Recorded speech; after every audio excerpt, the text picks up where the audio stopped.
ಎಲ್ಲರಿಗೂ ನಮಸ್ಕಾರಗಳು. ಮಕ್ಕಳ ದಿನಾಚರಣೆ ಒಂದು ಚಿಕ್ಕ ಭಾಷಣ ಇದಾಗಿದೆ. ಈ ಭಾಷಣ ಇಷ್ಟ ಆಗಿದ್ದಲ್ಲಿ ವಿಡಿಯೋಕ್ಕೆ ಒಂದು ಲೈಕ್ ಮಾಡಿ, ಶೇರ್ ಮಾಡಿ, ಸಬ್ಸ್ಕ್ರೈಬ್ ಮಾಡಿ.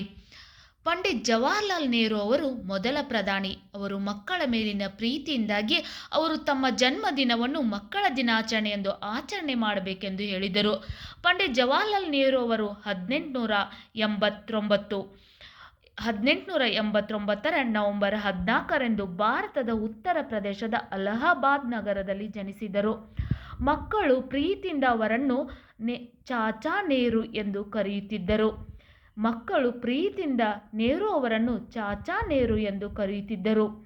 ನೆಹರು ಅವರು 1964ರಲ್ಲಿ ನಿಧನರಾದರು. ಅವರ ನಿಧನದ ನಂತರ ನವೆಂಬರ್ 14ಅನ್ನು ಮಕ್ಕಳ ದಿನಾಚರಣೆ ಮಾಡಬೇಕೆಂದು ಘೋಷಿಸಲಾಯಿತು. ಅಂದಿನಿಂದ ಪ್ರತಿ ವರ್ಷ ನವೆಂಬರ್ 14ಅನ್ನು ಮಕ್ಕಳ ದಿನಾಚರಣೆ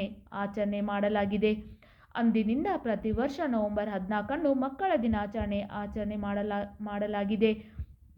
ಮಕ್ಕಳ ದಿನಾಚರಣೆಯನ್ನು ವಿಶೇಷವಾಗಿ ಶಾಲಾ ಕಾಲೇಜುಗಳಲ್ಲಿ ಆಚರಿಸಲಾಗುತ್ತದೆ. ನಿಮಗೂ ಕೂಡ ಈ ಚಿಕ್ಕ ವಿಡಿಯೋ ಇಷ್ಟ ಆಗಿದ್ದಲ್ಲಿ ವಿಡಿಯೋಕ್ಕೆ ಒಂದು ಲೈಕ್ ಮಾಡಿ, ಶೇರ್ ಮಾಡಿ, ಸಬ್ಸ್ಕ್ರೈಬ್ ಮಾಡಿ, ಸಪೋರ್ಟ್ ಮಾಡಿ. Thank you.